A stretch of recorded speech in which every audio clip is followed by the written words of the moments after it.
The ultimatum. The holographic projection of Supreme Commander Xorix loomed over the United Earth Council chamber, his four arms folded in what the aliens considered a gesture of authority. His translucent blue skin rippled with bioluminescent patterns that betrayed his impatience. 6 crystalline eyes studied the human representatives with a mixture of curiosity and disdain. The astral dominion has existed for 12,000 of your Earth years. Xorix's voice resonated through the chamber's acoustic system. We have brought stability to 300 star systems. Your species has barely left its cradle. The terms are non-negotiable. Earth will become a protectorate of the Dominion, or it will be pacified. Admiral Maya Chen stood at the back of the chamber, her face deliberately expressionless. As head of Earth's defense force, she had expected this day would come. Humanity had discovered faster-than-light travel only 15 years ago, and their rapid expansion had drawn attention. The wrong kind of attention. The Council requires time to deliberate, said President Okafor, her voice steady despite the threat hanging over their heads. Surely the ancient and wise Dominion can grant us 3 solar months to prepare our world for such a transition. Xorix's bioluminescent patterns flashed in annoyance. You have 1 month. The Dominion fleet will arrive at that time to formalize your status. The hologram flickered out without ceremony. The chamber erupted into chaos, delegates shouting over one another.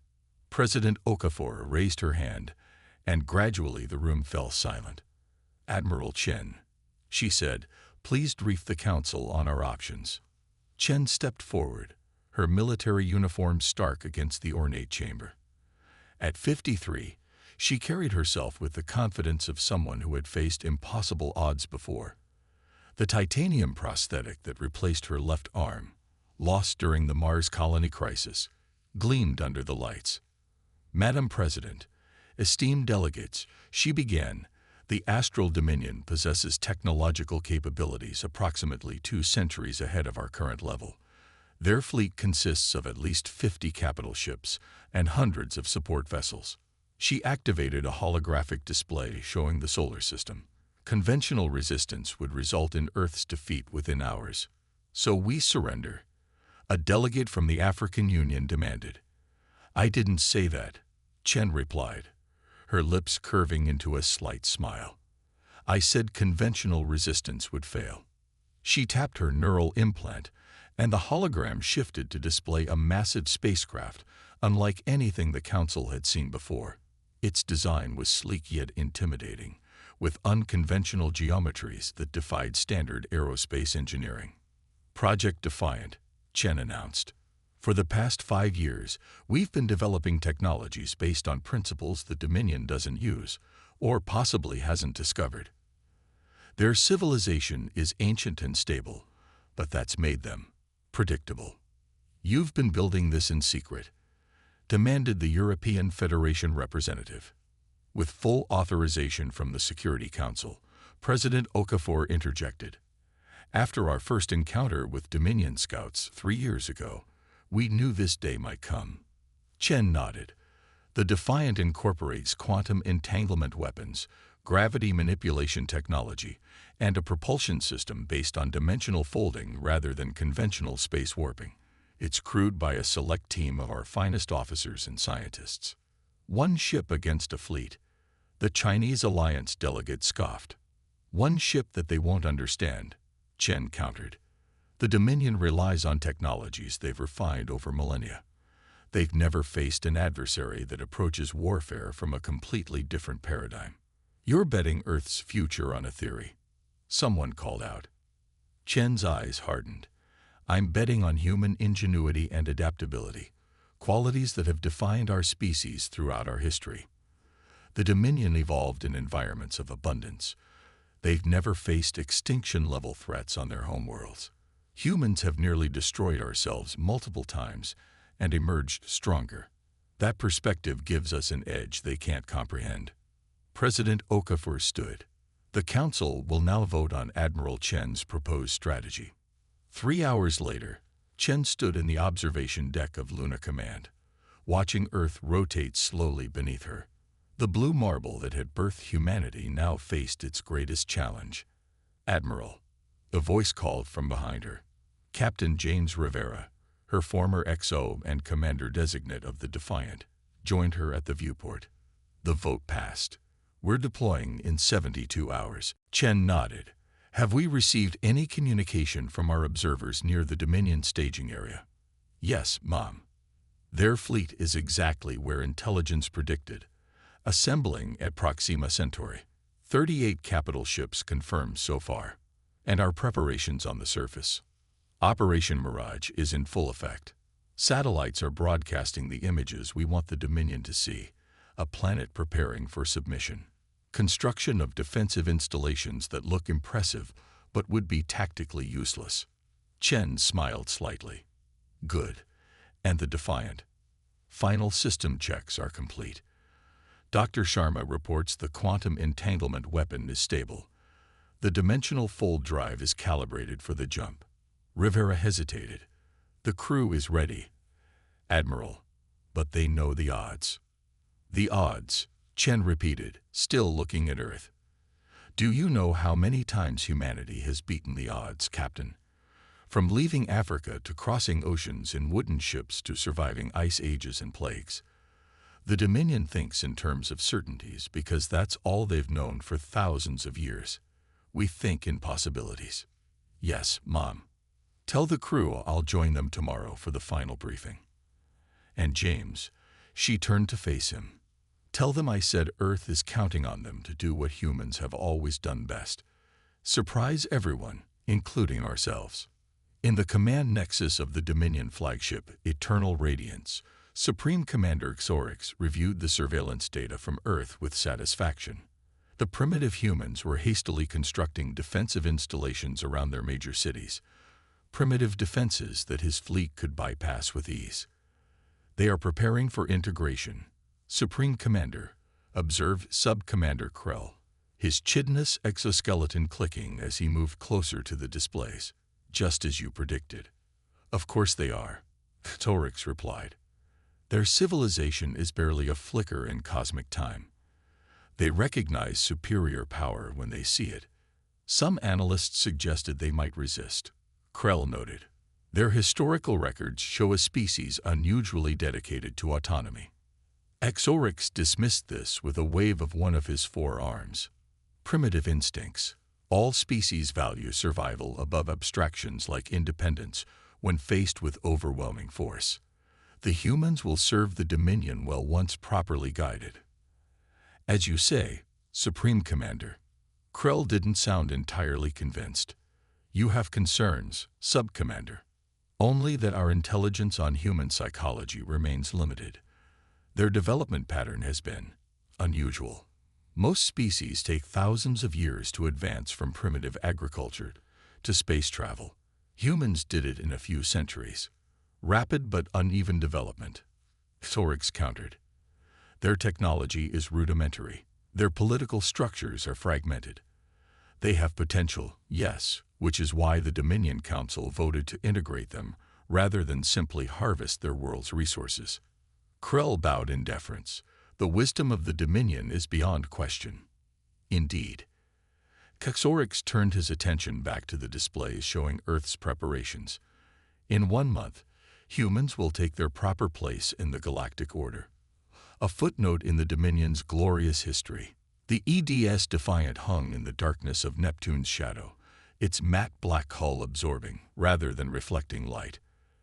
At 1.8 kilometers long, it was the largest vessel humans had ever constructed, yet only a fraction of the size of the Dominion's larger capital ships. Inside the bridge, Admiral Chen strapped herself into the command chair as the crew finalized preparations. The bridge design itself reflected humanity's unconventional approach, not the spacious, almost theatrical command centers of Dominion vessels, but a compact, pragmatic space where essential personnel worked in close proximity. "All systems optimal," Admiral, reported Lieutenant Commander Sato from the tactical station. "Quantum entanglement weapons are primed and stable. Dimensional fold drive is synchronized," added Dr. Sharma. the brilliant physicist who had developed the revolutionary propulsion system. "We can execute a precise fold to any coordinates within 2 light years." Chen nodded, surveying the bridge. Every person here represented the pinnacle of human expertise in their field. They had trained together for 2 years, simulating countless scenarios against superior forces. "Communications. Patch me through to the ship." "Channel open." "Admiral." Chen took a deep breath. "This is Admiral Chen. In 30 minutes, we will execute our first dimensional fold to the edge of the Sol system. 6 hours later, the Dominion fleet will arrive, expecting our surrender." She paused, looking at the faces around her. They don't understand what they're facing. Not just this ship and its technologies, but the spirit of the people who built it. Throughout human history, we have faced extinction-level threats, from nature, from each other, from our own creations. Each time, we've survived by adapting, by thinking differently, by refusing to accept defeat. She leaned forward in her chair. The Dominion believes their technological advantage guarantees victory. But technology isn't just about engineering. It's about imagination. About seeing possibilities where others see only established patterns. That's humanity's true strength, and today we will show it to the galaxy. She nodded to Captain Rivera, who took over the operational briefing, while Chen turned her attention to the final system reports.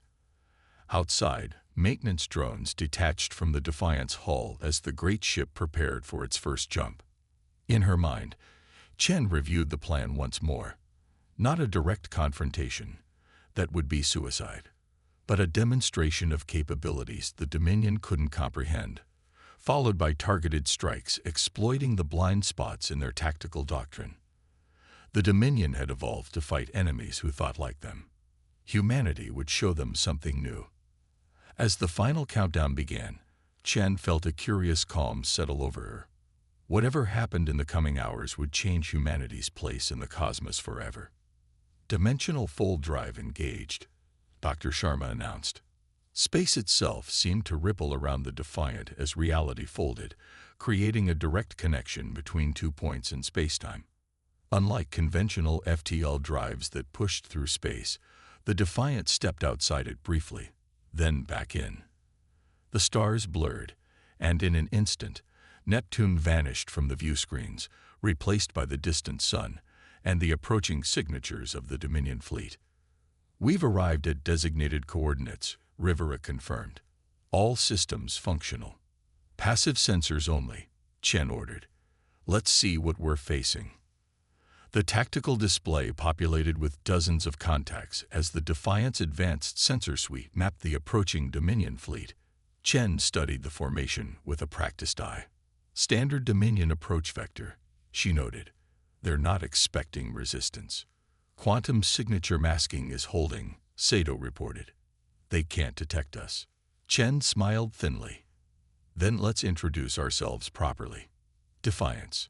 Supreme Commander Xorix stood before the massive observation window of the Eternal Radiance, watching as his fleet emerged from faster-than-light travel into Earth's solar system. The blue-green planet was visible as a distant dot, still hours away at their current velocity.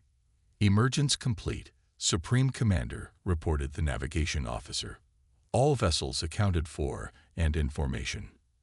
"Excellent," Xorix replied.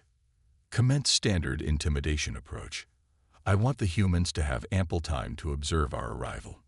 "Sir," interrupted the sensor officer, her voice betraying confusion. "We're detecting an unusual energy signature near the 4th planet." "Specify," Xorix ordered. "Unknown, sir. It doesn't match any recorded pattern in our database." Xorix felt a flicker of annoyance. Probably some primitive human probe or satellite. "Ignore it." "Supreme Commander," the communications officer called out urgently. "We're receiving a transmission from the anomaly." Before Xorix could respond, the main display activated without command. A human female appeared on screen, wearing what he recognized as a military uniform. "Dominion Fleet, this is Admiral Maya Chen of the Earth Defense Force," the human said, her expression resolute. You enter our system uninvited and under false pretenses. The terms you offered 1 month ago have been considered and rejected. Xorix's bioluminescent patterns flashed with anger. This is Supreme Commander Xorix. Your rejection is noted and irrelevant. Prepare your world for... No, Commander. Chen interrupted, something no subordinate would dare do in Dominion culture. You misunderstand. We are not asking permission. We are informing you that Earth will not become a protectorate of the Dominion. Not today. Not ever. Xorix gestured to his tactical officer. Locate the source of this transmission and destroy it. A small lesson before we reach their homeworld. Targeting, sir, but the signal source is moving. On the tactical display, a vessel appeared where moments before sensors had detected nothing significant. It was smaller than any Dominion capital ship, yet its design was unlike anything in their records. A single ship. Xorix laughed, his patterns shifting to display amusement. This is their resistance. On screen, Admiral Chen continued. We understand that species like yours, evolved over millennia of stability, struggle to comprehend rapid adaptation. So allow us to demonstrate. The unknown Earth vessel suddenly vanished from the tactical display. Sir, called out the sensor officer in alarm.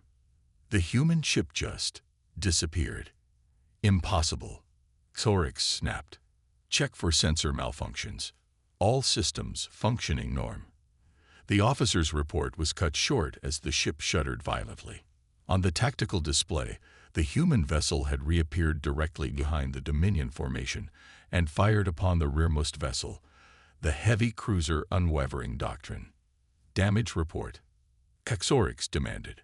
The Unwavering Doctrine reports. Sir, this can't be right. The tactical officer looked up in confusion. Their weapons appear to have bypassed shields entirely. Direct hull damage on multiple decks. Impossible. Xorix repeated, but with less certainty. On screen, Admiral Chen's expression remained calm. That was a directed quantum entanglement disruption. Your shields operate on principles that cannot block it because they're designed to counter energy and physical projectiles. Our weapons target the quantum structure of matter itself. The human ship vanished again, reappearing moments later near another Dominion vessel and firing with the same devastating effect. All vessels, evasive maneuvers. Xorix ordered, converging fire on the human ship when it reappears. But the Defiant never stayed in one place long enough. Each time it folded space, appearing at a different position, firing its unconventional weapons, then disappearing before the Dominion ships could respond effectively. Sir, we've lost 4 escort vessels already, reported the tactical officer, his voice strained. Their drive technology. We can't track it or predict where they'll appear next. For the first time in his 300-year career, Xorix felt something unfamiliar. Uncertainty. The Dominion's tactical doctrines, refined over thousands of years, had no provisions for an enemy that could instantly relocate anywhere in the battlefield. Launch all fighter squadrons, he ordered. Saturate space with our forces. On the main display, Admiral Chen appeared unperturbed by this development. Your fighter craft are impressive, Commander. Highly maneuverable, powerful for their size. But they rely on pilots seeing their targets. At her words, the Defiant seemed to shimmer and then vanished.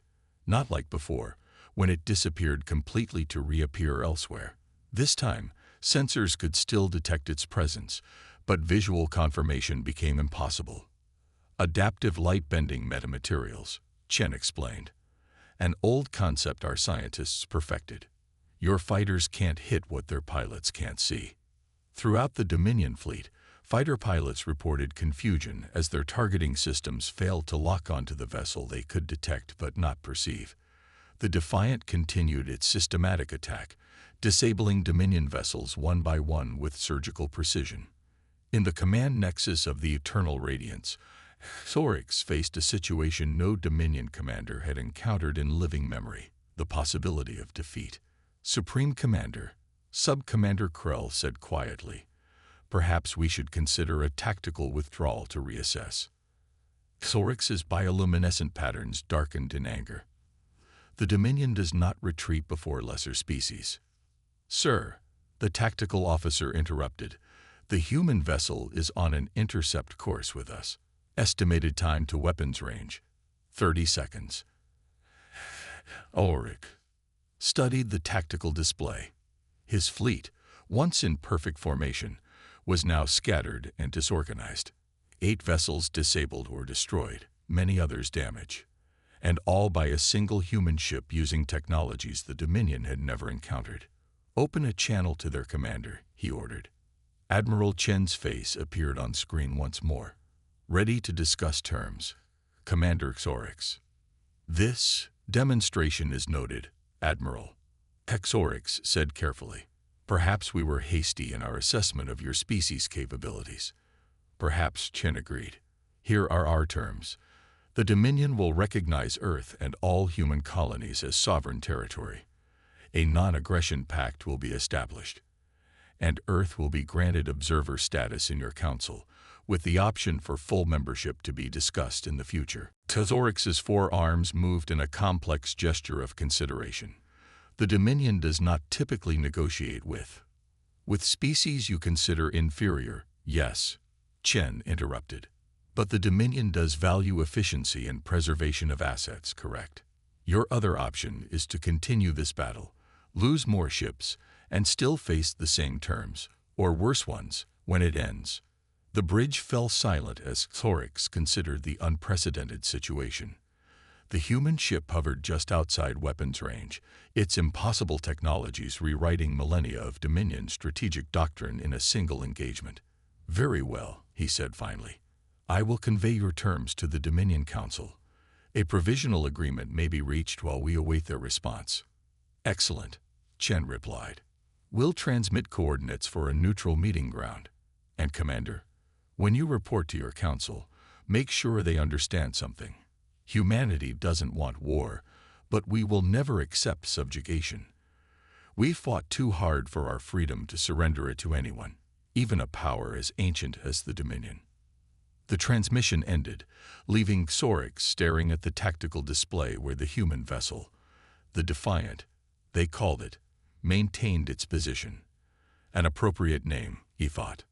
Prepare a delegation, he ordered Sub-Commander Krell, and begin a complete analysis of everything we've observed about their technologies.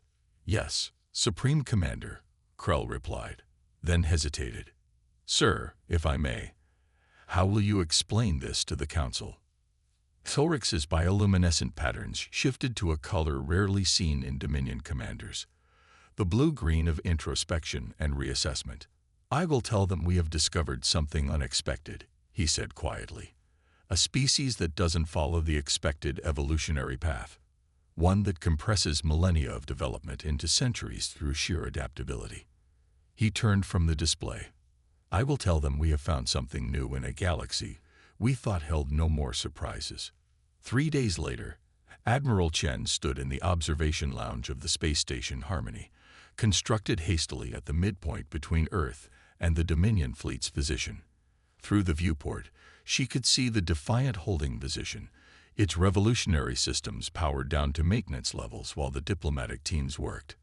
President Okafor joined her, gazing out at the stars. The Dominion Council has ratified the preliminary agreement, she said. Earth remains free. Chen nodded. For now, this was just the first test. But an important one, Okafor replied. You were right about them, Maya. Their technological superiority made them complacent. They couldn't imagine being outmaneuvered by a primitive species. Human history is full of similar examples, Chen said. Established powers underestimating newcomers with different approaches. The Dominion won't make the same mistake twice. Though. No, Okafor agreed, which is why the Council has approved your expansion program. 10 more vessels like the Defiant to be constructed over the next 5 years. Chen turned from the viewport. Not like the Defiant. Better. Everything we learned in this encounter will inform the next generation of ships. By the time we launch the second vessel, the first will already be technologically obsolete. Okafor smiled. That's very human of you, Admiral. Exactly, Chen said, returning the smile. That's what the Dominion doesn't understand yet. They see technology as a destination, something to perfect and then maintain. We see it as a journey, always evolving, always improving.